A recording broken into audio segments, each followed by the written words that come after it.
guys, abangan nyo yung unboxing aking mamaya.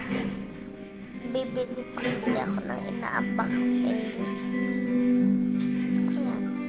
Abangan nyo mamaya yung unboxing natin. Kasi bibili ba ako, malayo pa yung bibilhan ko. Malayo pa kasi matagal. Mga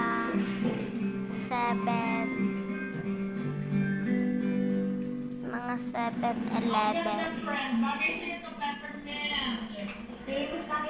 Mag-7 na. Mag-7. Ay, hindi. Hindi na ako nagbablog. Kasi bibili pa ako ng ginagamit ko, guys. At bibili na unboxing natin.